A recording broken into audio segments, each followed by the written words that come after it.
Welcome back to the Hannahcast YouTube channel, and today it is time to predict the Golden Globe Awards winners. We have a guest that's going to be helping me predict these, and it's Matthew Anderson. Hey guys, good to be back on the show. I just want to give you a heads up to everyone, including Christian. If you hear any noise in the background, we have a little bit of minor construction going on with our plumbing. But other than that, everything should be fine so long as the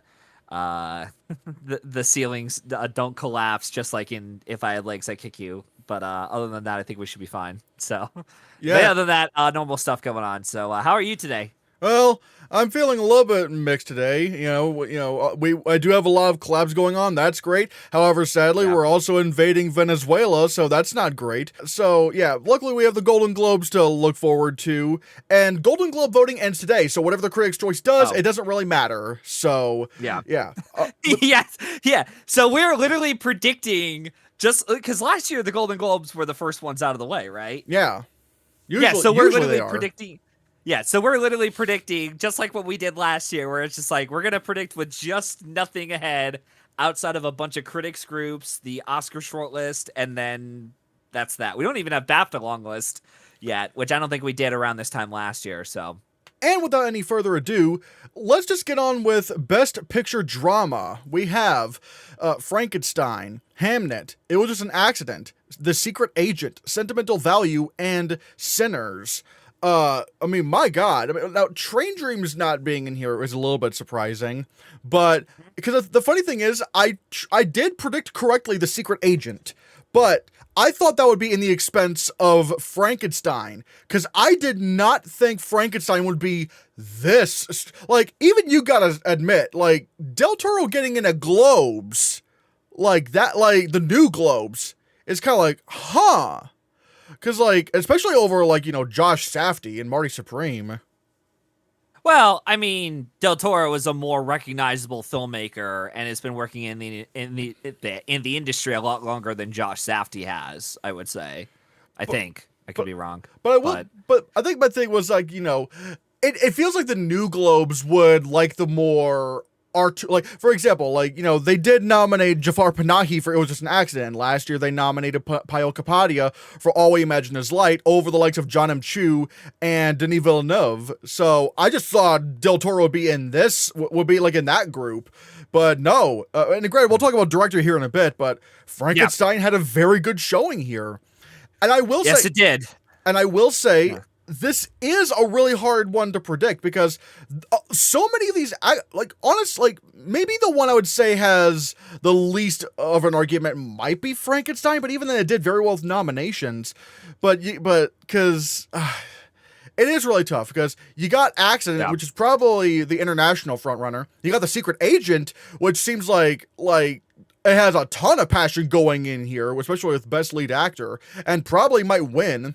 You got Sentimental Value, which got a ton of nominations for international film. You got Sinners, which has, again, a ton of nominations and a ton of wins from the critics. Like, say what you will, like, Sinners is number 2 for the most, like, critic wins. And at least, like, whenever you look at the critics tallies, it's either, like, number 1 in some categories, number 2 in most categories, and at worst, number 3. So there's clearly a bunch of passion there. And weirdly enough, there's Hamnet, which I, like, it's also weird because Hamnet is a film that it sounds like something that could win the Golden Globe drama, and it didn't really miss a nomination here. But you can sort of sense this, like, this thing where there doesn't seem to be a ton of passion for it, because it's not other than Jessie Buckley, the film's not really winning a lot of critics groups at all.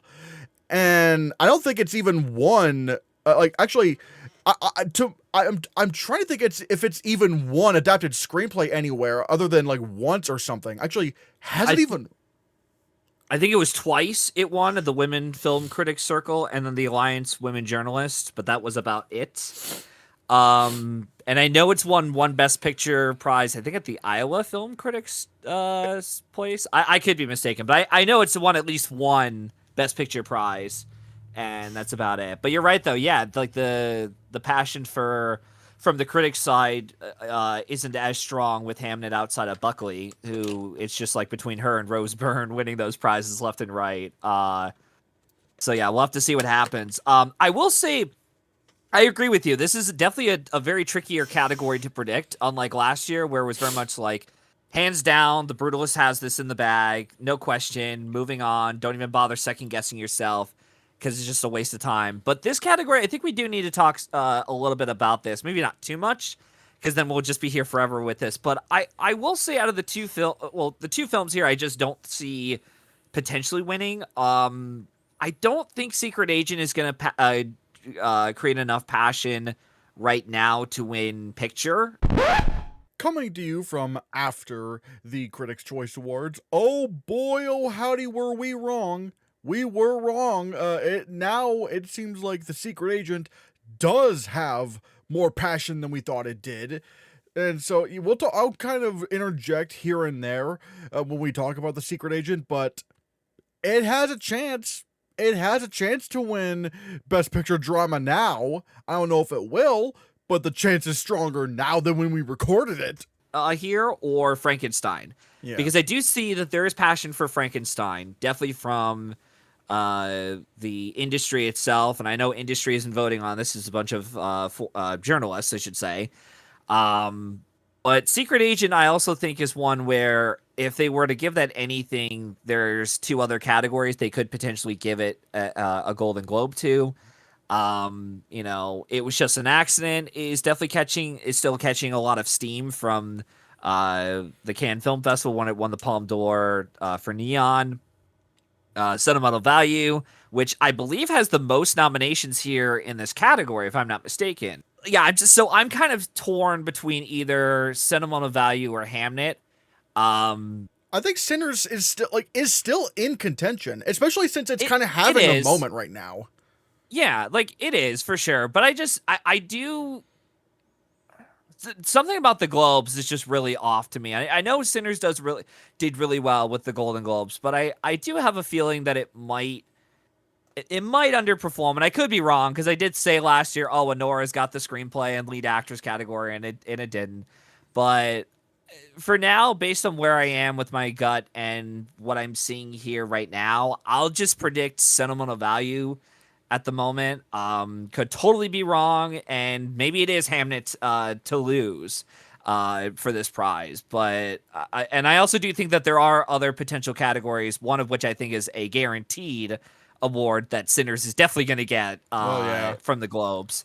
But we'll get to that later on, and it might actually be different from what you and I are thinking of. But we'll get to that in a moment. But I guess just Sentimental Value, just because I don't have it winning anything else right now. And it could become another situation where it's like, all right, it's the most nominated film here. We got to give it some kind of award. And maybe Sentimental Value might win something else too. Like, honestly, all of these movies, except for maybe Frankenstein, they all have a shot at winning another prize if it isn't in this category. So, I don't know. It's just kind of a shrug. Sentimental Value, that's my pick. Here's my issue with predicting Sentimental Value. I don't know if I can predict Sentimental Value to win Best Picture Drama if it's not even going to win International, even though that's called, non-English language feature, but I'll just say International feature, even though sometimes they will nominate U.S. films. Oh, I think I know where you're going with this. Go on. Because, it's not going to win anything else. And, because, Accident's probably going to win the International award. But, how many times has a film actually won, one of the main Best Picture prizes at the Critics' Choice, not the Critics' Choice, but the Golden Globes without winning a single other award? That's the problem I'm facing right now. I know Moonlight did it once. Argo did it. Not Argo. 12 Years a Slave did it too. I mean, granted, they were Best Picture Oscar winners for sure. I don't know. It's just maybe for films that just maybe for films that just are not because I don't think Sentimental Value's top 2 for the Oscar. It's not really. No. So it's if it's kind of that below, it's I just don't know if I can predict Sentimental Value. If it's kind of that low in the list and it just doesn't really have any wins to sort of back it up, unless somehow Ingo wins supporting actress or something crazy like that happens. Stellan Skarsgård maybe. is a potential, maybe. But I don't even know about Stellan Skarsgård because, again, we'll talk about who is absolutely steamrolling supporting actor here in a bit. But Yeah. yeah, Frankenstein. I think that's probably the least likely. Again, it did overperform in nominations. I did think Del Toro and Oscar Isaac were going to happen, but I don't see any of them winning. Accident, it could win. It's probably going to win international, and it could win screenplay. So that is an option there. Secret Agent, it's probably going to win lead actor with Wagner Moura. And sentimental value, maybe no other wins. And Sinners could win potentially 3 awards, but however, they're mostly not the top categories. I think I might actually just default to Hamnet because it's it is kind of the crowd pleaser, and it does have a guaranteed win going in the bag, a top award going in the bag with Jesse Buckley. I know it's the boring choice, but I might have to just default to Hamnet. You know what? Yeah, screw it. I'm gonna do it too. I'm gonna switch over to Hamnet because I'm because I honestly I don't know what to do with this category, and I'm just I could be swayed by almost anything, and I did think maybe sentimental value could do it as the lone winner, but it might be Hamnet, but I could totally be wrong too. But we'll have to. That I think is gonna be one of the categories where I hope they hold off at the end to be all right, let's see what happens. So unless something like Sinners or Accident just steamrolls its way, it's well, all right, we know what's winning the drama category. So all right, I'll switch over to Hamnet. How would you feel if Sinners actually won?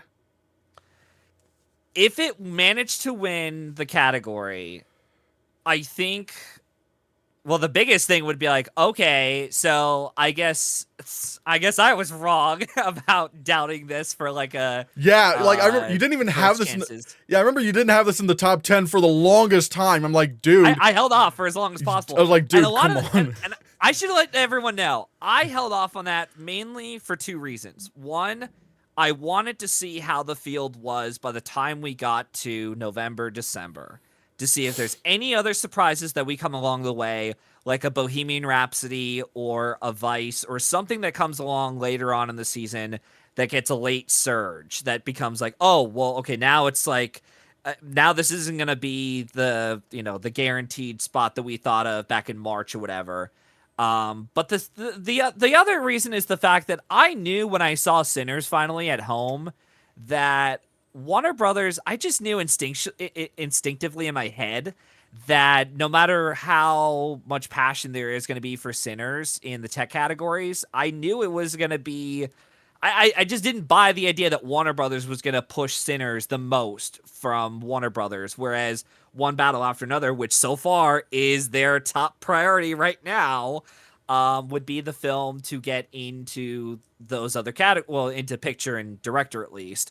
But we'll have to see with Sinners because a lot of what's going to happen with what we predict for the director's category, which we'll probably talk about later on in the show, is going to depend on what gets into the Directors Guild lineup, because there are some potentials that could or maybe may not happen. We don't know, but yeah. But I was waiting. I held off for as long as I could because you never know. With the movie coming out that early, it's always a 50-50 shot, and the Academy has a short-term memory unless audiences, which Christian is one of them, who have been pretty much just bashing into the brains of everyone to be remember Sinners, remember Sinners, remember Sinners, remember Sinners, and then here we are in January 2006, not 2006, 2026, and here we are with the possibility of okay, Sinners could be a potential top 2. It's definitely top 5 contender easily.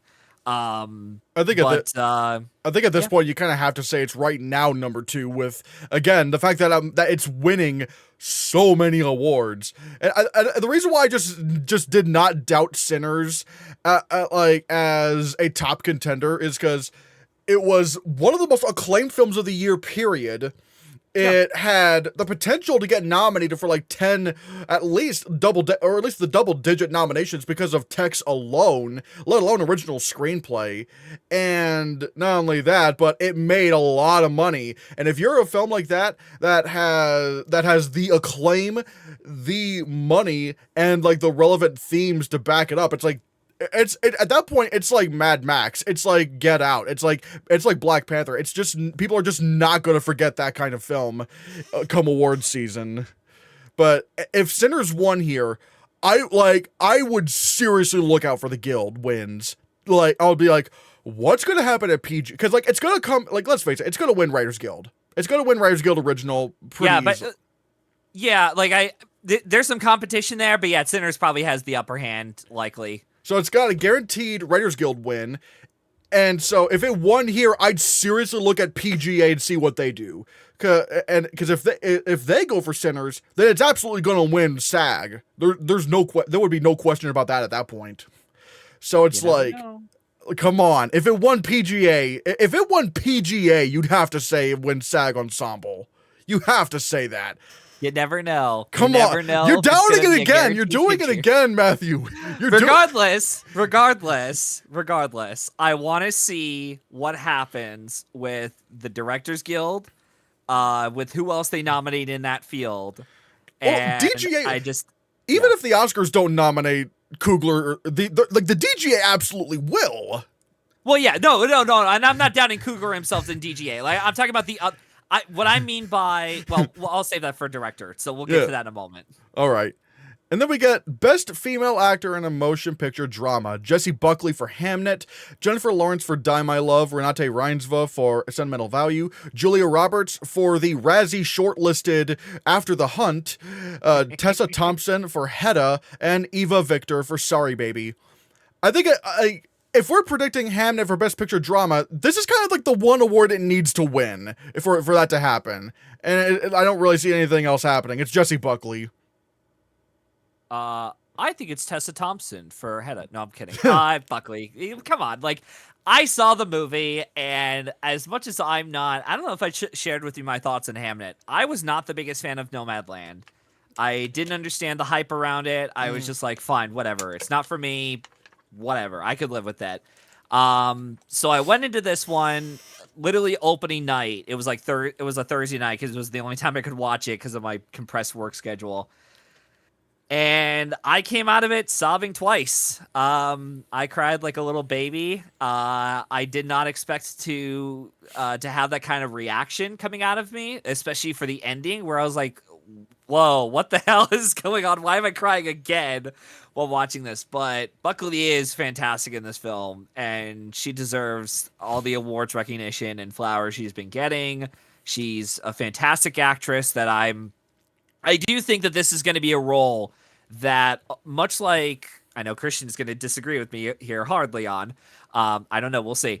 But I feel like this is a role that we just saw with Mikey Madison last year with Anora, where part of the reason why the industry is probably going to give Buckley her flowers is that when they see this, performance in the film, a lot of casting directors and directors in Hollywood are going to be like, holy shit, who is this person that we haven't seen much of, or if we haven't taken notice of, now we're really paying attention to her. Like, it's the kind of role that really does showcase an actor's or actress's qualities as a performer, and showcases like, okay, they're actually pretty skilled, and they're not just, you're just this Jessie Buckley actress who's been working on, a couple of shows and films and, theater and stuff here and there, but it's like, you're a legit actress. And yeah, she's fantastic. I don't see any reason why anyone should doubt her for this prize, and yeah, it's gonna be an easy win for her. Yeah, again, like I said, if Hamnet wins Best Film, Best Picture Drama here, it would have to win this award. Like that she's literally the reason why we're predicting Hamnet for Best Picture Drama.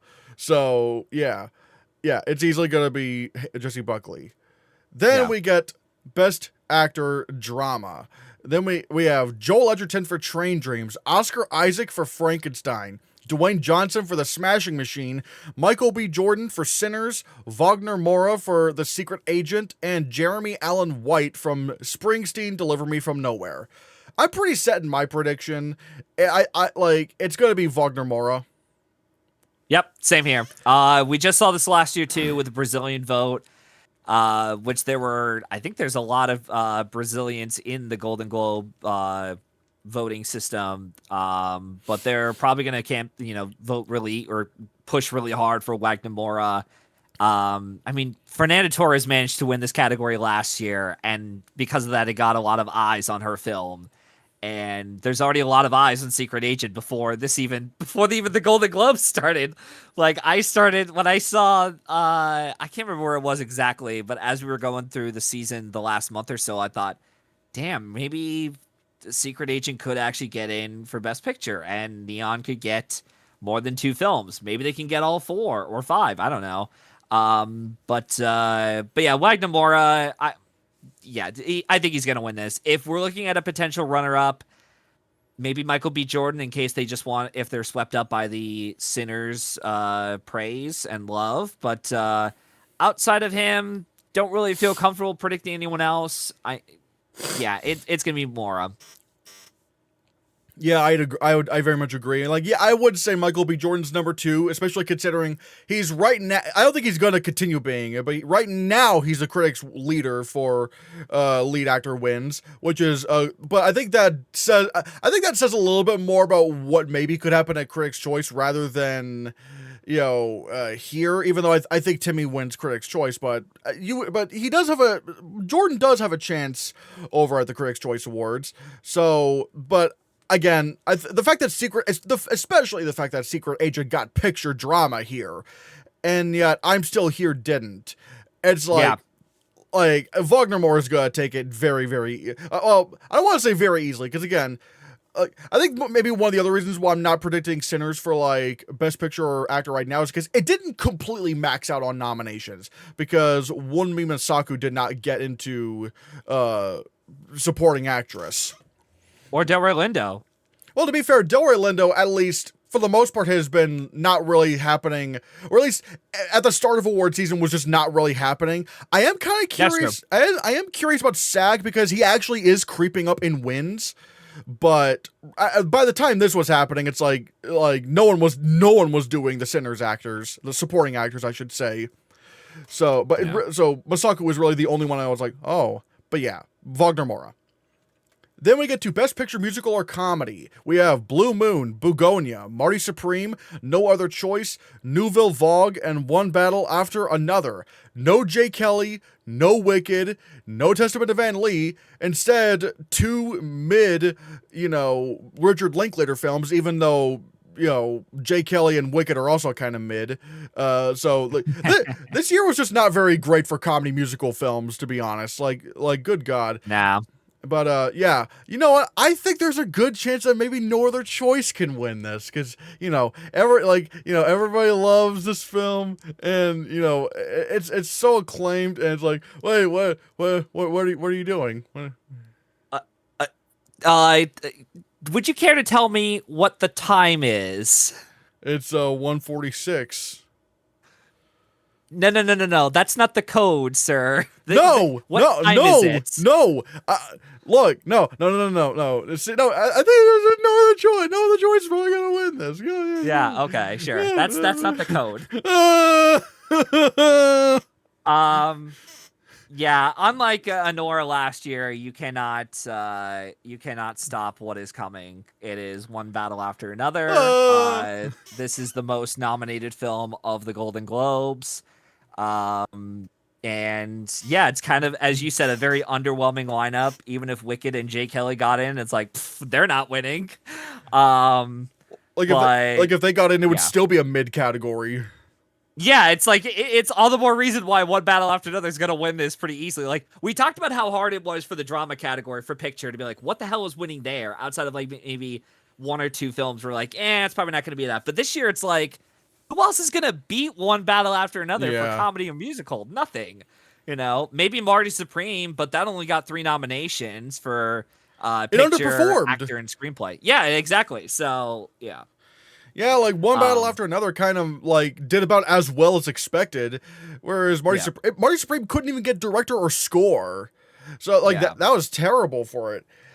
I will say the score, now that I am the one who has seen Marty Supreme, one of the lucky ones. I did think the score was pretty impressive, but it's not the kind of score that the Golden Globes or even Academy voters would be, too cool to go for. It's a very electronic, synthesized 80s feel to it. But yeah, it's not the kind of score that they would go for. I mean, to be fair, the soundtrack is on YouTube Music, so I did listen to the score. So Yeah. and I thought, even for me, I thought it was pretty good. I didn't love the score, but still, it's one battle after another. As much as it would be like so amazing if it was No Other Choice, it's not gonna be No Other Choice. It's gonna be one battle after another. It like. If No Other Choice managed to win this category, I just want to know what the hell Paul Thomas Anderson did to piss people off. Because it's like, wow, what did he do to get this loss? I don't get it. Like, he is considered the quote-unquote front runner, and he still can't even win this fucking prize. Yeah, one of the easiest categories that he's ever had a chance to win at the Globes his whole. Even though technically he doesn't win this award, I think the studio gets this award. Yeah. Yeah. So yeah. Yeah, one battle after another. Although I would say Marty Supreme is number 2, just because it's the only by default. It's the only other. I do think Begonia and No Other Choice do get Best Picture nominations, but they're not as locked in as like Marty Supreme and One Battle After Another. So yeah. Then we get to Best Female Actor in a Motion Picture, Musical, or Comedy. Rose Byrne for If I Had Legs, I'd Kick You. Cynthia Erivo for Wicked for Good. Kate Hudson for Song Blue. Chase Infinity for One Battle After Another. Amanda Seyfried for The Testament of Anne Lee. And Emma Stone for Begonia. I will say, this is a bit hard for me. It is a bit hard. And it's not because I don't like. I know Rose Byrne is winning a lot of critics groups, and I'm not even complaining about the movie. I actually really loved If I Had Legs, I'd Kick You. I thought the movie was great, but she's the film's only nomination. Like, whereas I was maybe going to consider Amanda Seyfried, but she didn't really get the Best Picture nomination. Didn't really happen. It's like, oh wait, what? So she's not really in contention. I am kind of wondering if Emma Stone could do it, because Begonia did pretty well here, and it's honestly been performing better than I thought it would throughout award season. Like, managing to get like AFI and NBR, and also getting. I don't think it got NBR, but regardless, though, Begonia, you are right though, it did really well. I mean, I think it also got Plemons here as well, if I'm not mistaken. Yep. Okay. So that does show a sign of strength overall for Yorgos. Something to consider for anyone out there who's still doubting Begonia for a Best Picture spot. So you said you're going with Stone? I might go with Stone. Although, again, Rose Byrne could happen, but again, she's the film's only prospect, and I don't know. Like, I feel like Begonia is a bit stronger than people think, and I feel like if Begonia gets nominated for Best Picture, I don't really see a world where Emma Stone misses a nomination. I mean, good God. I mean, especially now that Amanda Seyfried's chances are long dead, unless somehow The Testament of Anne Lee unless like Anne Lee gets like a shit ton of BAFTA long list mentions, including Best Film. Unless that were to throw a wrench in the whole thing, Amanda Seyfried's done. Stone is in, but I don't know. It's weird because, like, yeah, you do have Rose Byrne, the stronger performance in terms of critics wins, but you also have Emma Stone, who's in the much stronger film. Who are you going with? I'm going with Kate Hudson because Hugh Jackman said of the Gotham she would win that fucking Oscar. No, I'm kidding with you. No, I'll go with Rose Byrne. I'm just going to default to her. I did talk with a great buddy of mine, Jack Mahanes, who did see the film. I didn't get a chance to watch it, and if I had more time, I would have gotten to that maybe this morning and squeezed that in before a little episode. But it just didn't, scheduling conflicts, as I mentioned. But yeah, I think I'm just going to go with Rose Byrne and just be like, all right, we'll see what happens. Like, she could win it. Maybe she doesn't. I don't know. But it is funny, though, how everyone said last year, it's like Cynthia Erivo has a chance at winning the category. And then look at this year. It's like, well, there's not a lot of there is a lot of competition, but your film is not nearly as strong as the first one. It's like to the point where Erivo missed the Critics' Choice and it's like, well, okay, so Erivo is probably not going to happen at the Oscars. And that's another thing I wanted to point out. The fact that even Begonia got in that Critics' Choice, I did not think that was going to happen. Because I thought if Begonia had a chance, it was maybe going to be at like Golden Globes and BAFTA. I didn't expect Critics' Choice to do it. So again, Yeah. that's kind of why I'm going with Emma Stone. Although again, Rose Byrne could happen. I definitely do acknowledge that could be a possibility of that happening, but I don't know. There's just something about the strength of the film overall, and I will say, if Emma Stone were to win here, do you think that would just kind of lock in Begonia for a Best Picture nomination? Oh, it should be. Like, that should be the point where everyone says, oh, shit, this is actually happening for a Best Picture nod. I don't understand how you don't at that point. Like, if Stone magically wins and you're still like, nope, Begonia's not winning, it's not getting into the Best Picture field. I'm like, I'm sorry, is this your first time predicting these awards or something? What's going on? Like, Yeah. you gotta see the tea leaves for this. And even if we don't agree or like said performances, this is how, if you want to be the one to, if you want to be the hot shot that gets everything right and say, I got it right, I know my shit doesn't stink, all this stuff, it's like, this is how you do it. You follow the tea leaves and see where the industry is going or where the major precursors are going. But yeah, if Stone wins this, then it's like, oh, she's definitely gonna get in for lead actress, or at bare minimum that film is getting in for picture. Like, there's no way that film misses at that point if it happens. um but yeah, I did have one question I want to ask for you though before we move on to the other categories. Mm-hmm. If Chase Infinity wins here, do you think she'll be a guaranteed spot for lead actress at the Oscars? I've been saying she's locked in ever since One Battle became the front runner. Okay. Because it's like, look, if this is the front runner for Best Picture, you really don't think you really don't think they're gonna not max this thing out on as many acting nominations as possible? Absolutely not. Like, no, everyone's gonna.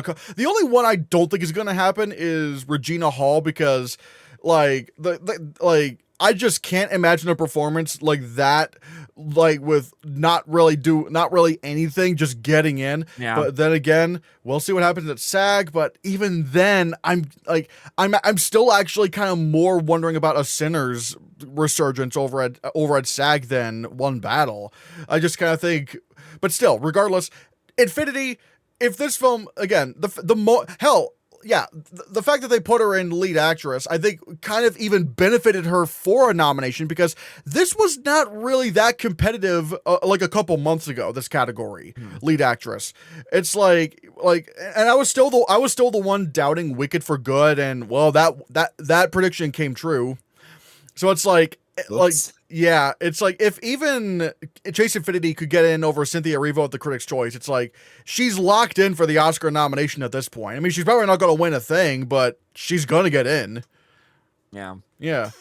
And then we got Best Male Actor in a Motion Picture, Musical, or Comedy. Timothée Chalamet for Marty Supreme, George Clooney for Jay Kelly, Leonardo DiCaprio for One Battle After Another, Ethan Hawke for Blue Moon, Lee Byung-hun for No Other Choice, and Jesse Plemons for Begonia. This is one where I could see a race happening. Yeah. Because I will say right now, I'll say Timothée Chalamet, but and this is something I even brought up with during the Adriano video. If you don't think Leo has a chance at winning this, you're out of your mind. Especially if One Battle After Another stays in frontrunner status. Like, you're out of your mind if you think Leonardo DiCaprio couldn't possibly win this. Matthew? I'm speechless. You said that. I didn't get a chance to watch your video, but oh my god. Okay. What, are you disagreeing? No. Far from it. I agree with you. I thought you were gonna say Chalamet had this locked up, and I no, it's not locked up. No. I don't know, guys. Yes, the film is gaining a lot of steam and potential, and who knows? Maybe this could be different from what we saw last year with The Complete Unknown. But I am I'm gonna stick with Leo. I'm gonna stick with Leo.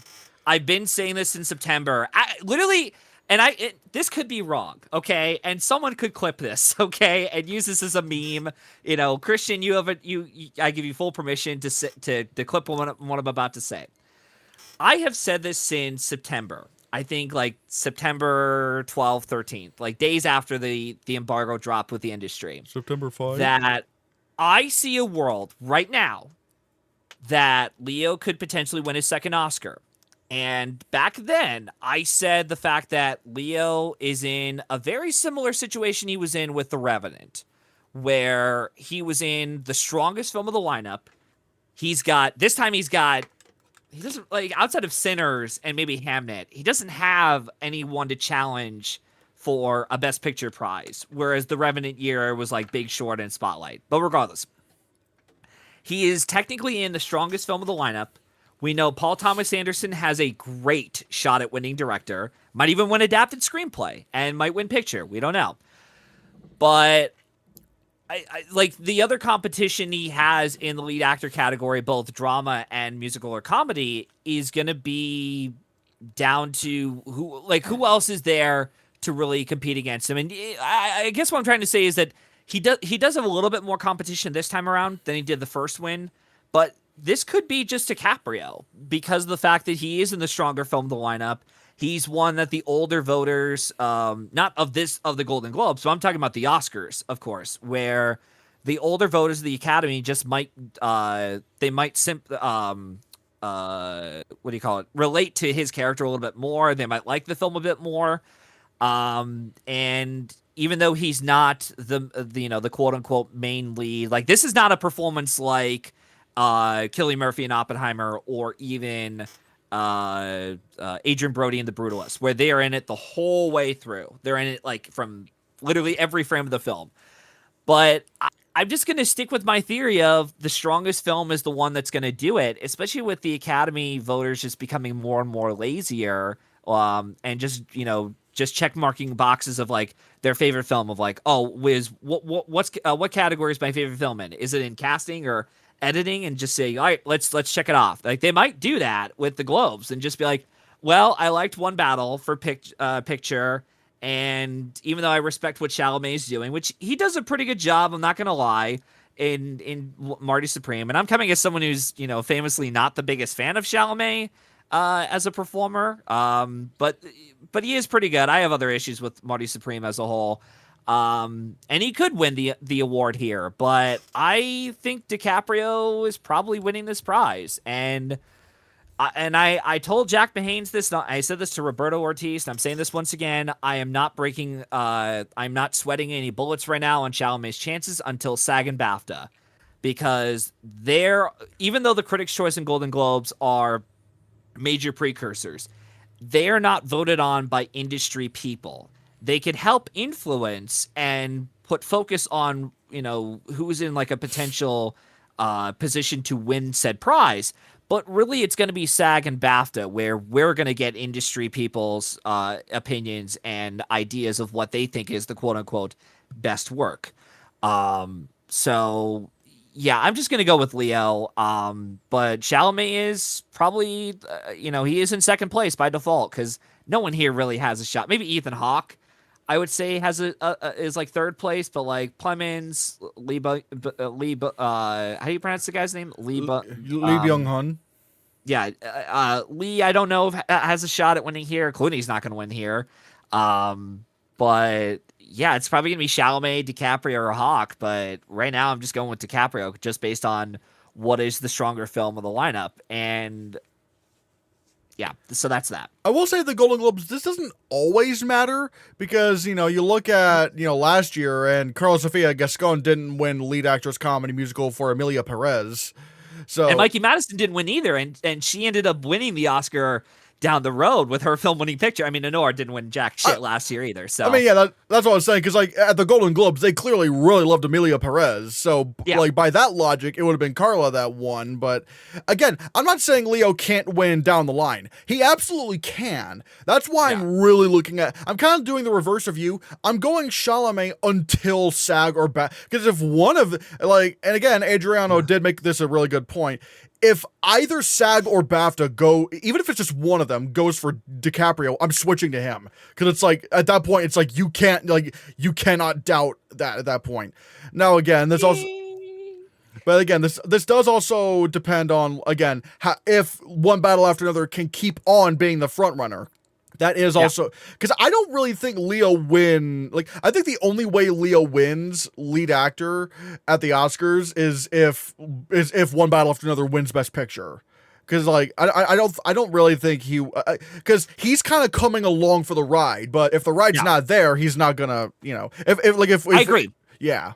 So sorry, go ahead. No, you go ahead. Well, I was going to say, I did also texted my buddy Jack as well, and I said to him, right as I got out of One Battle After Another, that if this is going to be a steamroller, DiCaprio may come along for the ride.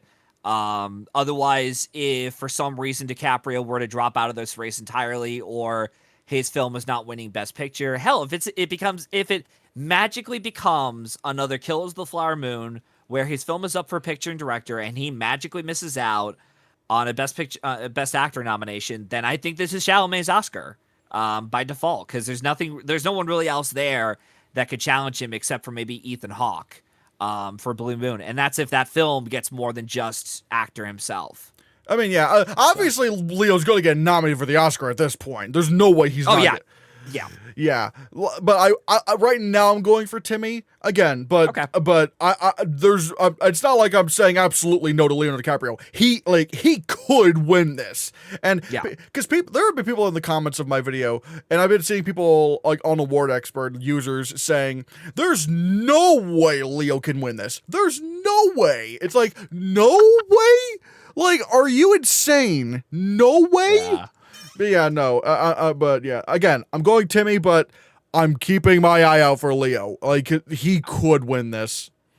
Then we got supporting actress. We got Emily Blunt for The Smashing Machine, Elle Fanning for Sentimental Value, Ariana Grande for Wicked for Good, Inga Ibzadar Lilias for Sentimental Value, Amy Madigan for Weapons, and Tiana Taylor for One Battle After Another. Now, this is interesting because there's not like, on one hand, yes, Amy Madigan is winning the most critic awards. And for some reason people think I hate her in the movie. I don't. I think she actually is fantastic in Weapons. The one thing I do have an issue with it, in predicting her, is that she would probably be the film's only nomination. I just don't think I don't know, something about the performance, I'm just like, it just doesn't sound like an Oscars thing to do. And granted, this is the Golden Globes, not the Oscars. Now, there is a chance maybe she could take Critics' Choice. But I've been kind of playing it safe and going with Tiana Taylor for One Battle After Another. So I might go with her here as well, but what do you think? I'm so happy, Christian, because you said exactly what I was going to say. Tiana Taylor is my pick. I was going to joke around a little bit and be like, I'm going to go with Ariana Grande, but no, I'm not. I think it is going to be Tiana Taylor winning. I mean, Amy Madigan has maybe a potential shot at, like, if you're looking for, if anyone wants to go crazy and predict the upset for Golden Globes, maybe. But I'm going to go with Tiana Taylor for this category. Yeah. The only other person that I think could challenge Tiana Taylor is ironically someone who's not nominated here, and that's Wunmi Mosaku. Because as of right now, to my knowledge, I think she's tied with Taylor for the most supporting, for second place in most supporting actress wins. Because obviously Amy Madigan's number one, but she's right now tied with Tiana Taylor with 8 wins. And this is all in a short amount of time that this has been happening. So I'm kind of wondering, like, does SAG go for Mosaku? Does BAFTA go for Mosaku? Because apparently she's British and she's also has a BAFTA nomination. So I am very much keeping my eye out for her, which it would be strange if, if she was, again, sort of like, Yoo Jun-young for Minari, where she didn't get nominated for the Globes, but did win the Oscar. So it is strange in that regard. But again, right now, I'll play it safe and go Tiana Taylor. Right now, I'll play it safe because, again, I would like it if Amy Madigan won. I think that'd be really cool. I mean, that'd be cool as hell. But Yeah, that would be awesome. But again, it's just the kind of like horror-ish I mean, I know Sinners is also a horror movie, but this is like more explicitly like like thriller kind of thing going on, and she's like playing like a kind of goofy villain and stuff. Or so I just don't know. I've always had my doubts about Amy Madigan. I would love to be wrong, but I'm win or to get nominated. Who? Amy. Do I think she's going to get nominated for the Oscar? No, I mean, like, you said you had your doubts about Amy, right? Yes, I have my doubts about Amy. To win or to get nominated? Both. Okay. Because, again, it's just like, it's such a strange performance to nominate for an Oscar, which, again, I'm all for it. Yeah. And I know people are pulling out, Maria Bakalova for Borat, but Borat was already, like, an established Oscar-nominated franchise at that point. Yeah. So that's and had a shot at getting into adapted screenplay, which was a pretty weak field. Yeah, and it got nominated for PGA as well. Yep. And even then, comedies have way less of a hard time getting into the Oscars than straight up horror films like this one.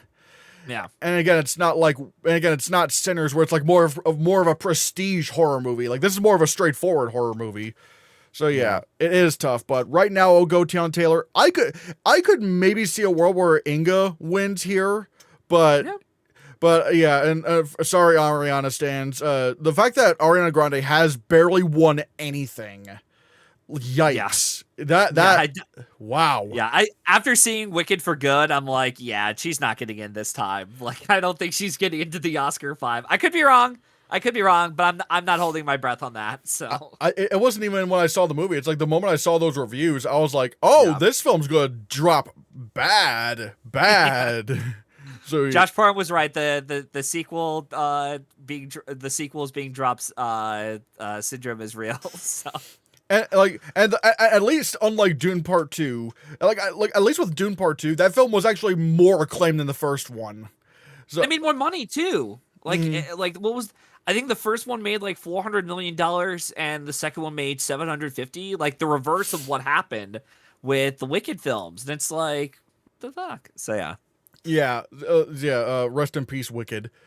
But yeah, supporting actor, Benicio del Toro for One Battle After Another, Jacob Elordi for Frankenstein, Paul Mescal for Hamnet, Sean Penn for One Battle After Another, Adam Sandler for Jay Kelly, and Stellan Skarsgård for Sentimental Value. Weirdly, I'm very confident in this prediction. I think it's going to be Benicio del Toro. With Benicio, but if you're looking for a runner-up, maybe Stellan Skarsgård, just because, I mean, I know he hasn't won as many critics prizes as Benicio has, but like they might give Sentimental Value something, and if they do, this or drama might be the ones to go for. But we'll see what happens. So you're going with Benicio del Toro? Yes, I am. Yeah, I'm with you, but for now, we'll see what happens. Yeah, my alt is actually not Skarsgård. It might actually be Sean Penn, because if Benicio del Toro wasn't there, they want to give One Battle After Another something. And I think, hell, I was predicting Sean Penn until Del Toro started winning all the critics groups. I was too, actually. So yeah, that's good. Even though I didn't really like Jay Kelly all that much, I would love if Adam Sandler won this, but that's not gonna happen. I am, admittedly, in terms of nominations, I am looking out for Delroy Lindo at SAG, given how Sinners is kind of like, boop, boop, boop, boop, boop. Because it's all, again, it's sort of like how Wunmi Masaku is like getting a lot of wins. Delroy Lindo's kind of been creeping up there as well. So I'm like, oh, Yeah. Then we get director. We have Paul Thomas Anderson for One Battle After Another, Ryan Coogler for Sinners, Guillermo del Toro for Frankenstein, Jafar Panahi for It Was Just an Accident, Joachim Trier for Sentimental Value, and Chloe Zhao for Hamnet. I think no matter what, even if One Battle After Another loses Best Picture, there's no way it loses director. No. Paul Thomas Anderson's got this prize locked up. Even if he were to magically lose to someone like Jafar Panahi or Ryan Coogler for director, like, guys, this is like, everyone stop. Like, director is going to go to Paul Thomas Anderson by the time we get to the Oscars. Like, this could be another situation where we just saw this last year where like Brady Corbet and Sean Baker won some prizes. Well, Sean Baker only won the Directors Guild of the 4, televised stuff. Or 3, I can't remember. No, it was 4. And then Baker just won into the Oscars with just EGA. So, like, yeah, I just, it's like, this is one category. It's another category we don't need to really talk about too much. Outside of congratulations, Paul Thomas Anderson, you're gonna win the prize. And then whoever wins this, I'd be like, what? What happened here? How did we get to this position? But yeah, I think it is going to be Paul Thomas Anderson winning this. If I had to look out for a number 2, maybe Jafar Panahi. There is a chance of Ryan Coogler because of the amount of awards he's winning. But right now, like again, like I said, even if One Battle After Another loses picture, which there is I'm not saying it's a good chance, but I'm saying there's a chance of that happening. He would just end up being, Alfonso Cuarón or Jane Campion. It's like he's still gonna win the director no matter what. Yeah. Screenplay, we got, this is a bit competitive. We have One Battle After Another, Marty Supreme, Sinners, It Was Just an Accident, Sentimental Value, and Hamnet. Now, this could go a few ways, because you do have One Battle After Another, but if this film won picture, director, and screenplay, which that doesn't always happen at the Globes, to my knowledge. It doesn't. I think the last one was La La Land to do that. Yeah, and I think before that, you'd have to go all the way back to, I have to assume it was, like, the Social Network that did that last? I'm doing the math in my head. 14, 15... Yeah. Yes. Social Network was the last one to do it. So if Paul Thomas Anderson won this, One Battle After Another would lose Best Picture at the Oscars. Yeah. Yeah. No. Stop. I actually don't think One Battle After Another's got screenplay locked up here. No. And I don't think Hamnet's winning either. Would you like to care on which one I'm going for? I think it's going to be. I think maybe Accident might take it here. Yeah, that's what I'm going. I just saw it today this morning, and I think Accident's going to win the category because I noticed something about the Golden Globes, and this is something I should have taken into account last year. I mean, I technically did, but not really. There are 2 types of winners that the Globes have lately been going for the last 5 years. They usually go for the more recognizable name. So someone like Aaron Sorkin, Martin McDonagh, Quentin Tarantino for Once Upon a Time in Hollywood, as well, who are like previous winners of the category or have won before. And they're like, you know what? We recognize this guy already. Let's give him the prize. Or we go with what is the quote unquote crowd pleaser from the festivals, or slash the type of like twist and turn type of screenplay that has a lot of it's like, oh wow, it's like we don't really know where this story is going to go, like what's going to happen next. The most righty movie of the year. Yeah, and I feel like it was just an accident, especially with where Jafar Panahi is right now, with his own country, with the prison sentence, and how much the film has gained a lot of impact since the Cannes Film Festival prize or winning the Palme d'Or there. Back in May of last year. I just think that if it was just an accident, if it is going to win one prize, let's say it doesn't win international film, then I think screenplay is the likelier one to go for a prize to give for this movie. Even Anatomy of the Fall managed to surprise everyone, and that became a very crowd-pleasing, festival hype type of contender for original screenplay at the Oscars. And in fact, when it won the Golden Globes here, it showed us, okay, so maybe this original screenplay category is locked up and we have our front runner. But I will say right now, Christian, I really hope to God we are not in a position where Critics' Choice, BAFTA, Writers Guild, and Golden Globes all go with different winners for the original screenplay category this year. Because last year I got lucky because I knew Anora was going to win picture. But this year, no, there's not real, except for maybe Sinners. No one else in the original screenplay category has a shot at winning Best Picture.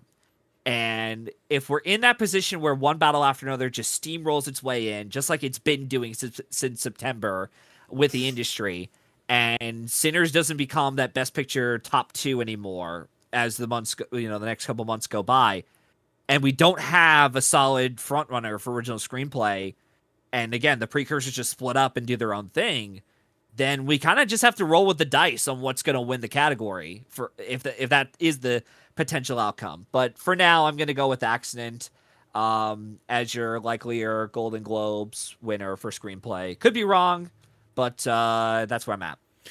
The funny thing is, I think we're going to be seeing a similar pattern to how I'm not saying necessarily in terms of who wins, because this is going to be a bit but it could end up being this way. I think we could end up having like a 3 Billboards versus Get Out, or a Banshees versus Everything Everywhere All at Once between Sinners and Accident, because I think Sinners, because I think Accident is could probably win original screenplay here and the BAFTAs. And I think at the Critics' Choice Awards, they're obviously going to give Sinners original screenplay, and same thing with Writers Guild.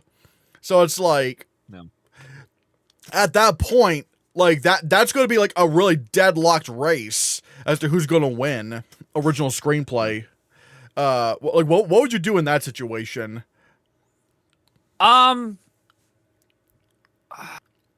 Probably go against. Like if that potential outcome does happen, I guess I'll go with Accident, because it is a very because I've been saying since we started the season, and until I see evidence of anything that happens, the only time a film has won screenplay without going to any festival run whatsoever is Django Unchained. And that was in a year where it was significantly weaker for competition there for that original screenplay category. And even though I do see Sinners rising up potentially, like it, who knows? Maybe Coogler could get into the director's field at the Oscars. He might happen. Maybe he comes in at the cost of Chloe Zhao and Guillermo del Toro missing. Oh, he's easily in over del Toro. Oh, yeah, it's a potential for sure. But the thing about this year is that we have a lot of competition this year for original screenplay, with not just Accident, but Sentimental Value was like another contender as well. And since Django Unchained, the overall Academy has expanded more and more for international voters. So, which is something that it didn't hurt Django Unchained at all, because it didn't have as many international voters back then as we do now. But yeah, I'd have to go with Accident, because I do feel like Jafar Panahi, there's just been so much hype and buildup surrounding him. Like, he's been campaigning his ass off everywhere. And you could say the same thing about Ryan Coogler too, but I do think the international voting block of the Academy would likely go for Jafar Panahi if that's the case between the two. And unlike Get Out was that's not even, I don't even want to bring that up for I was going to bring it up for comparison. I'm like, there's no point. So yeah, so I guess if that were the case, I'd go with Accident. I think it would also depend on how strong its Oscar, I think it would also depend on how strong Sinners performed at Oscar and BAFTA nominations. If it held on strong, Everything Ever All at Once, even if it because even at the BAFTAs, it didn't really win anything except for editing, and Stephanie Hsu didn't get in.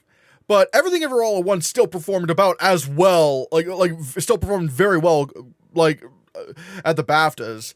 If Sinners, if nothing else, it still won PGA, DGA, and SAG Ensemble and Writers Guild. So that was kind of a deadly combo. It's like you can't go against that combo. Yeah, but like I said, it's also just if Sinners did perform, especially if Coogler got into director at BAFTA, I think I'd still be confident in Sinners winning the Oscar, because having that Critics' Choice Writers Guild combo, that's a deadly combo to have, because that's also what Women Talking had going into the Oscars. And that film was very weak in Best Picture. I think if that situation were to happen, I would go with Sinners, as long as it performed just about as well as it was expected. Ryan Coogler still gets in for director, and we'll see what happens with the acting categories. But yeah, here and it gets in for editing too. Yeah, I think editing is gonna be fine because it's still a very showy like editing movie. But No. yeah, Jafar. I think the other thing that helps Jafar Panahi here is that he actually wins a Golden Globe here. Because with international feature, he does not win. Like that's it's the country. Yeah. Whereas here, you're actually giving an award to Jafar, and so I think that does help his case in screenplay. But if One Battle won here, Jesus Christ! Again, it would make me wonder, like, you know, how how is this going to affect it later on in the season with the guilds? But yeah, best animated motion picture: Arco, Demon Slayer, Elio, K-pop Demon Hunters, Little Amelie or the Character of Rain, and Zootopia 2. Initially, I was probably going to go Arco or Little Amelie, but then someone pointed out something to me, and it's that, like, unlike Flo and Boy and the Heron, you know, nothing with those years. Nothing is really winning as many awards as K-pop Demon Hunters, really. Like, no, like at least at the beginning of last year, Flo put up a good fight at the beginning of it. Because, like, ultimately at the end, you know, yeah, Wild Robot demolished it. But I remember there was a point where early in the season, Flo was winning more awards than Wild Robot. So there was strength there. But nothing has absolutely nothing has touched K-pop Demon Hunters at this point. And I admittedly throughout the whole season I have been doubting it, not because I don't like not because of me not liking the film. I actually love the film. It's in my top 10 of the year. But I was kind of worried that it was going to get like Lego movied, like being seen as too much of like too much of a hip modern thing that the Oscars populist thing. Yeah. And so I was kind of worried, and then there was also a Ninja Turtles Mutant Mayhem. I was kind of worried about. I forgot about that. So I was kind of worried about K-pop Demon Hunters, but aside from the fact that the animated feature lineup is extremely weak this year, I mean, God, it's weak this year. And the fact that Arco and Little Amelie have not really put up much of a fight in critics wins, I might have to just go with K-pop Demon Hunters here. Yeah, it's same. I mean, like, the fact that it won the New York Film Critics Circle Award, I'm just like, yeah, it's got it. Like, if it could win with such a prestige group like New York Film Critics, I think it's done. Like, it's another category we don't need to really talk about too much or have people outside of being like, well, what if this could happen? What if that could happen? It's like, no, stop. Just get over it. Like, it's going to be K-pop Demon Hunters. Even without the BAFTA nomination, it's going to miss out on. Yeah. If anything, I'm curious to know what the BAFTA will nominate and give out, because that might, if they go for an Oscar nominee, it's like, all right, there's our de facto runner-up, I guess. If not, then they might just do their own thing and be like, screw it, let's just give it to a prize, to a film that's not even nominated for the Oscars. So we'll see what happens with them. Yeah, I don't know what the BAFTAs are gonna do because, like, I don't think they're gonna do Zootopia 2 because they didn't even give the first one the win that year. They gave it to Kubo. Oh yeah. I forgot about that. Yeah, Kubo and the Two Strings. Yeah, Kubo should have won the Oscar. That movie was robbed. Such an excellent film. But yeah, K-pop Demon Hunters. I guess you could say they're going up. Yep. Yeah, we'll get to that in a moment. Yeah, best non-English language motion picture. It was just an accident, no other choice. The Secret Agent, Sentimental Value, Surat, and The Voice of Hind Rajab. I think the one film you could say is absolutely not gonna win, absolutely not winning, is The Voice of Hind Rajab, considering this is the film's only nomination here. Everything else is four of these are best picture potential films, and the other one is like maybe in the bubble. So it does make it a bit interesting because, like I said, Accident, No Other Choice, Secret Agent, and Sentimental Value all have Best Picture nominations. Very good year for international films and their performance in terms of award season. Sentimental Value does have the most award nominations. Secret Agent is probably going to win lead actor. No Other Choice, it's not going to win anything, but it got a couple of big nominations, and it could get adapted screenplay at the Oscars. And then you got Accident, which is performing very well, got director and screenplay. Sort of like Anatomy of a Fall, I'll probably just go with Accident right here, even though Sentimental Value does make a very good case. Yeah, I think I'm just going to default to accident because we saw even something like Anatomy of a Fall, which wasn't even eligible for the Oscars, still managed to win the damn prize over the eventual Oscar winner. So I'll just go with accident and say that might be the winner. But also, yeah, this is another category that sentimental value could surprise in. Maybe No Other Choice wins this in a big upset, and it's like, holy shit, Park Chan Wook won a prize here. But yeah, but we'll see what happens with how No Other Choice does. Yeah, but I do think it's probably gonna be Accent. That'll be my pick. But yeah, if you're looking for like a runner up or a surprise, Sentimental Value, Secret Agent, No Other Choice, you pick one. I don't know. Yeah, I don't know who's gonna be like a potential sneak, but it's either those Neon films. So either way, congratulations to Neon. Yeah, no, Neon did a really good job, like, collecting films. Like, it's literally like Thanos' gauntlet, just like, oh The man. Infinity Stones. Yeah. Yeah, just like, I am inevitable.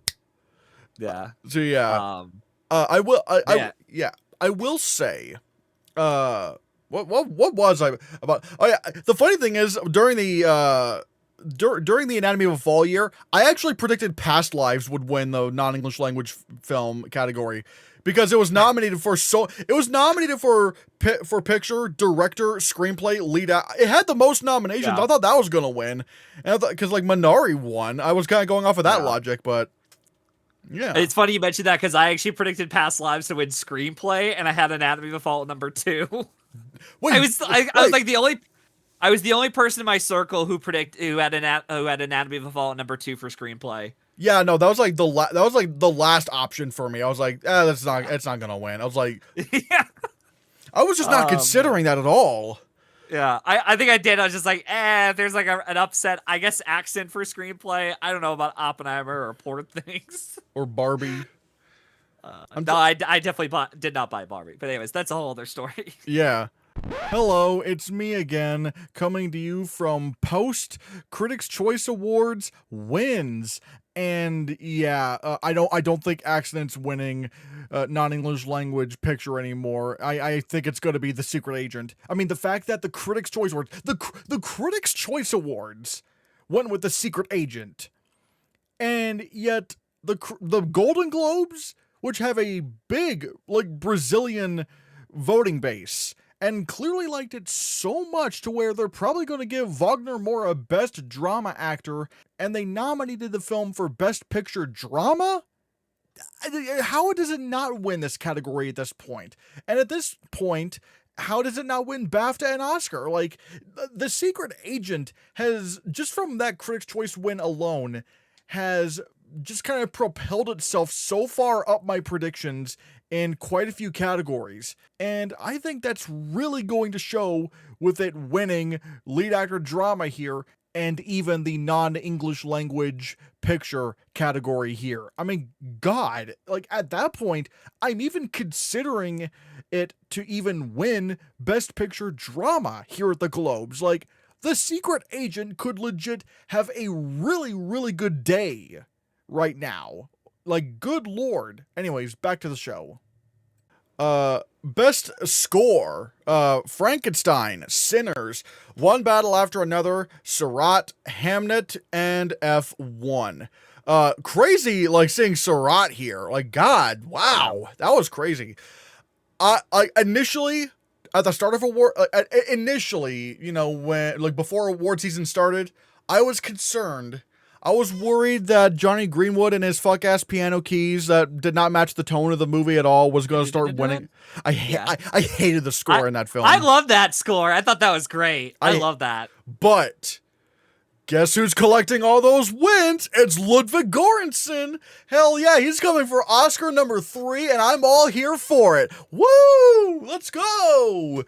Sinners, I think, has just got... Again, we'll see what BAFTA does, but right now, I think Sinners is on too much of a roll to lose score right now, with how many wins it's winning. Matthew. Yeah. Matthew. I'm still gonna predict Johnny Greenwood. Matthew. No, because I don't know. I don't remember much of the score of Sinners, to be honest. Come on. It is sort of a personal thing. But at the same time, I'm like, yeah, I don't know, guys. This until I see actual proof, I'm gonna like you are with Timmy on lead actor. I'm just gonna be like, I'll just stick with Johnny Greenwood until I see otherwise. So How do you yeah. not? How do you not remember the score from Sinners? It's literally the DNA of the film. Hell, the score is so ingrained in the movie to where Ludwig Göransson's an executive producer on the film. And you know what? Good for him. You know that he had a lot of passion for the film, but I just didn't think this was as memorable of a score. Like the only song I remembered was "I Lie to You" because I played that a couple times. But other than that, I don't remember much of the music in it. So yeah, I could be wrong, but I'm just gonna stick with Johnny Greenwood and go with those hyped up piano music noise. Hallelujah. Oh God. I love that score. I thought it was great. Johnny Greenwood can win an Oscar when he deserves it. We got like, and people are going, I don't want Sinners to win. Ludwig's got 2. He's fine. I don't care about how many Oscars he has. It's not the award isn't how many Oscars does someone already have. It's what is the best original score. Best. This is Sinners has the best. Also, you should realize that just like actors, composers don't tend to win, like not all the times, but every once in a while they tend to win an Oscar when it's not even their best work they've done. So just something to keep in mind for these nominations and winners down the road, especially in the tech categories. Oh no, so. Ludwig Göransson's score for Sinners isn't as great as his work on Oppenheimer. Oh dear Lord, what are we gonna do? Yeah. But but like I said, I don't remember much of the score of Sinners. I've seen it once. It's fine from what I remembered, but it just immediately just left my head. So. What are you gonna do if are you gonna switch if Ludwig wins here? You got come on, you got at least. I'm waiting to see what happens with BAFTA because I did think Amelia Perez was gonna win last year for score despite not winning Golden Globe or Critics' Choice, and then BAFTA came in and said, nope, it's gonna be Brutalist. I'm like, okay, then I'll switch. But so I'm gonna wait for BAFTA. I'm gonna wait on BAFTA, and I want to see what happens. So. This is just like you were in your right. Just like you were in your right, dear sir, to stick with Timothy until the end. I am in my right to stick with Johnny Greenwood. No, but here's the thing. No, I was at least very much entertaining the idea of Leo winning. I was very much entertaining the idea. You seem very confident that it's going to be Johnny Greenwood. I never said those words. I just said I'm sticking with him until I see proof. So we'll see what happens. Mm-hmm.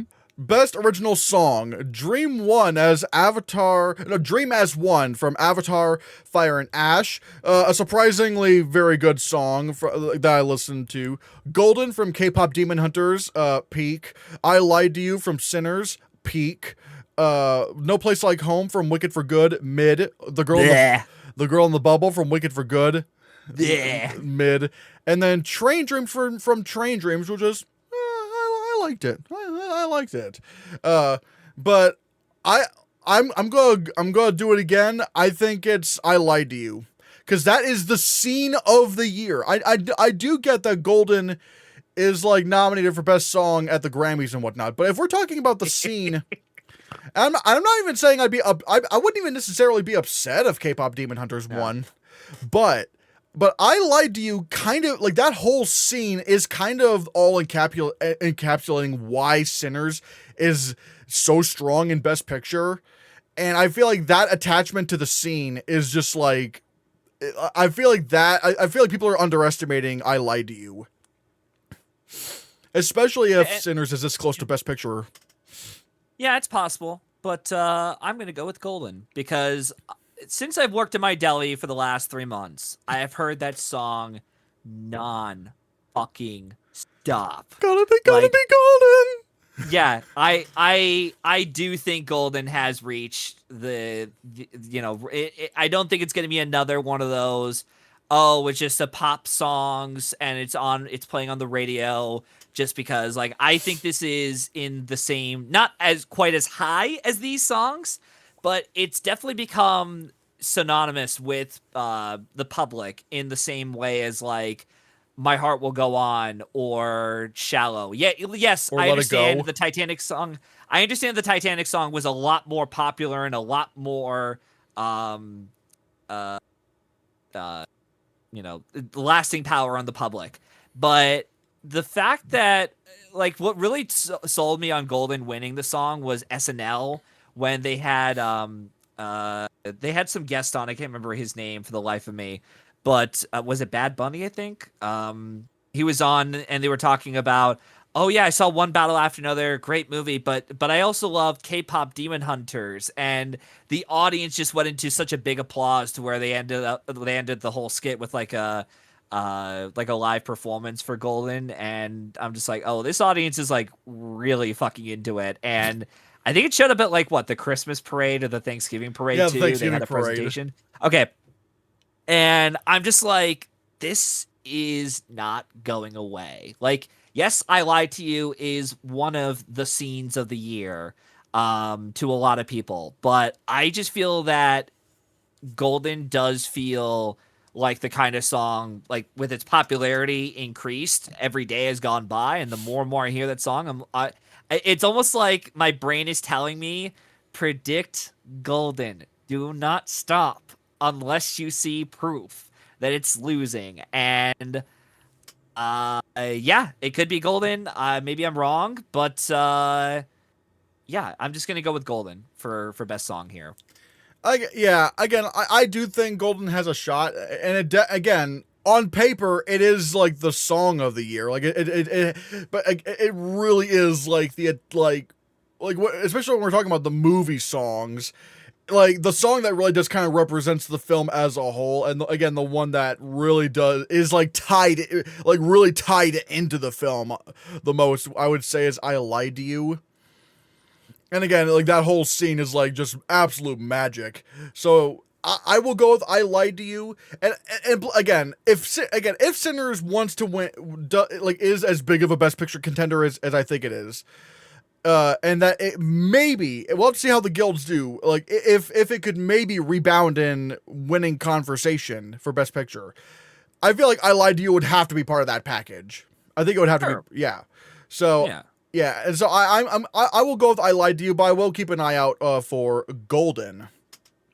And then just real quick before we get to the other category, last year around this time do you remember if El Mal was considered the quote unquote front runner for song around this time last year? I can't remember. I think we predicted Mi Camino because it was like the. I know you did, but I'm talking like with the public. I'm not. I think I don't know exactly. I do remember like the Oscar expert predicting Mi Camino, because I think a lot of us were just kind of like, oh no, like El Mal. I mean, it's the more energized song. It's more the scene of the movie, which again kind of like Sinners, but Mi Camino was a little bit more like What Was I Made For, which was kind of the slower song and whatnot. So okay. Yeah, I guess it's kind of wondering how. I guess it's kind of like, what is it going to be this year? Is it going to be the song that's the scene of the year, like El Mal, or maybe not El Mal because people hated that movie, but like RRR with Natu, or is this going to be like What Was I Made For? I guess it's kind of like one of those things, maybe. Okay. Yeah. All right. And then we get to the last category, the most prestigious award of the season, Best Cinematic and Box Office Achievement. We got Avatar, Fire and Ash, F1, K-pop Demon Hunters, Mission Impossible, The Final Reckoning, Sinners, Weapons, Wicked for Good, and Zootopia 2. One of these films hadn't even come out. It had no box office by the time nominations came out. And the other film was a streaming movie. So it had no box office. Well, I mean, I think it had that like one or two weekends. Yeah, but you know what I mean. Yeah. But yeah, no, I gotcha. So yeah, I don't know how this category works in terms of nominations. It's weird, but yeah. Okay, like you can't. Okay, like I'm guessing this is the one award you're predicting Sinners for. Is it, or am I going with Avatar, Fire and Ash? No, you're going with it's Sinners. It's Sinners. No. Like this is going to be the one category for right now. I feel the most confident in Sinners walking away with something. Because we have seen, even though it's not as much of like a common occurrence, but if you look at something like Barbie and Wicked, those are two films, very populist films, that do have enough sway within the voting at the Globes to say, hey, We may not give this film anything else. I mean, Barbie did win song as well, but we don't have our own tech categories like production design or costumes or editing or sound to give Sinners in some of these other categories, or makeup. So let's give it the one award we could possibly give it, and give it the cinematic box office achievement for Sinners. You could make the argument that Avatar should technically win this, or maybe Zootopia 2 should win this by default because of how much money it made the most so far. But we're not. We're going by what's the film that the Golden Globe voters will go for, and I think Sinners is the one to do it. And when it does win the prize, it'll be 3 movies in a row where they've given it to Best Picture contenders, and yeah, so that'll be interesting to see what happens. But I think Sinners is going to win this pretty easily. I mean, yeah, like it hasn't happened yet. Even though we've only had it for like 2 years, we haven't really had a cinematic and box office achievement award go to a non-Best Picture film. So it's kind of like, yeah. Again, I really think you're skimping out on score and how many critic awards that has won so far. But we shall see. But yeah, and to be fair, I didn't get a chance to take a look at how many critics wins Sinners did. So yeah. So maybe it's my dumb ass for not doing my own research this time. Oh, yeah, because right now, Sinners is cleaning it up. It's cleaning it up over Johnny Greenwood's fuck-ass piano over keys. Fuck that score. But yeah. But it's also got others. It's also got violins, too. It's got some horns, But it's just the piano music that everyone wants to comment on, so... God. But yeah, Sinners easily winning this. And those are my and Matthew's Golden Globes winners predictions. Sadly, there's not more categories. But, the Golden Globes are a week and a day away from us right now. We got Critics' Choice Awards tomorrow. So this is going to be very interesting to see how this next week really shapes out and changes the race. What categories do you think could most likely go one way or another? Definitely lead actor, comedy musical. That's one that's going to go one way or another. I'm really curious to know what they're going to go with for drama film. Like if they don't go with Sinners, what are they going to go with? Because you have a bunch of options. You have Hamnet, you have Sentimental Value, Secret Agent could be like another potential one if they want to go there. I'm trying to think of like other categories. Screenplay. Now that I have seen Accident, I think Accident's going to win the screenplay category pretty easily. If it doesn't, I would be stunned. Just the acting categories. I'm really curious to where they're going to go with. Because they could offer us some surprises outside of Wagner Moura and Jesse Buckley are really the only two that I feel the most comfortable and confident in right now. But yeah, it's going to be an interesting race this year for sure with Globes. So we'll see what happens. But I think really the biggest out of all the movies, I'm curious to see what's going to happen for Oscar nominations or how much it could get is Begonia. I'm really curious to see how many nominations that could get because we're only talking about it for picture and actress here, but there is a chance right now. I mean, we have to see how the BAFTA long list is and if we're going to be getting the British and American Society Cinematographer Award nominations before the Oscars. But I'm keeping my eye out on Robbie Ryan for Begonia because that's got some black and white scenes in the film, and Robbie Ryan is a 2-time nominee. They could easily go for him for that 4th or 5th spot for cinematography.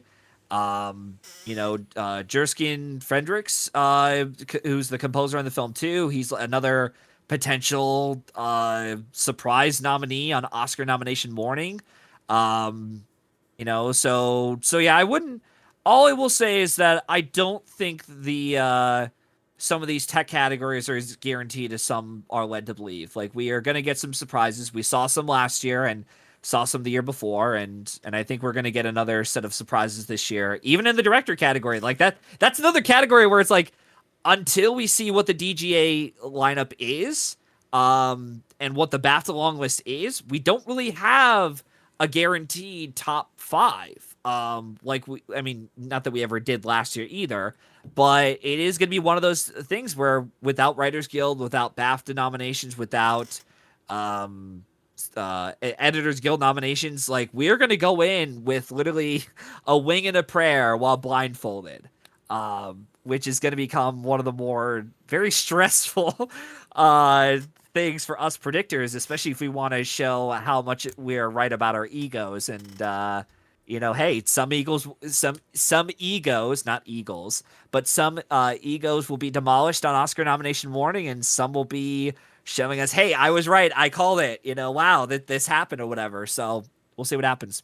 Yeah, out of the categories I'm looking out for, definitely drama picture. If Sinners wins, I'm very much gearing up for like a potential like bubble about to burst, like for what could upset one battle after another.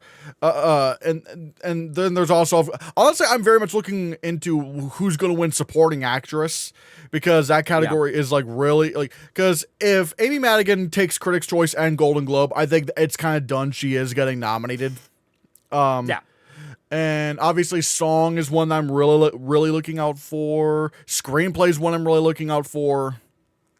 Lead actor comedy musical, like you, I'm also very looking out for to see if it's Timmy or Leo. And the funny thing is, when you mentioned Begonia and how many nominations they got, because of the Composers and Lyricists Awards nominations, I am predicting Begonia for score. Yep. So because it is very loud and in your face, and be afraid, everyone. Be very afraid. That could happen. Yeah, no, I'm not saying I'd be upset. Like Begonia, Begonia really is hitting. The thing I've noticed with the normies is that, the people that not as into Oscars as us, they're getting into Begonia. And I'm like, And it is very relevant to, modern times with, conspiracy theorists and stuff. Eat the Rich. It's an Eat the Rich contender, which they've been going for lately with the Best Picture. Eat the Rich and examining the minds of conspiracy theorists, which, especially this year, there's tons of that going around. So yeah, anything you want to plug, plug this right in, plug this right into the channel, and what you want to talk about, or where can people find you? What stuff do you have? So you could follow me under Linktree at Matthew995, where you could follow along on all my work, such as my podcast work, my Patreon for After Hours. I recently, as of this recording, I just dropped an article on adapted screenplay contenders that made it into the director field, where I examine each year as much as I could from within the expanded era from 2009 all the way up until this past season with Emilia Perez, everyone's favorite film of all time, and A Complete Unknown, everyone's second favorite film of all time. So yeah, it took me a couple months to get it written out on Substack, but I hope everyone's able to take a gander at it, and I will do my very best to write more articles. I have a couple ideas in mind to write about for what to do for the article journalist, so to put my pen and paper down on it. For right now, I'm not going to do any movie reviews yet. I'm not quite ready with that kind of experience, but who knows? It might change down the road, but I will definitely... I got a couple ideas, is all I will say, and I'll keep you guys posted on when they will be, and in fact, I actually have one right now, currently in the process of being written, but I want to wait for Oscar nominations to drop, in case we do get more than Frankenstein into the Best Picture field, and we also get Begonia potentially.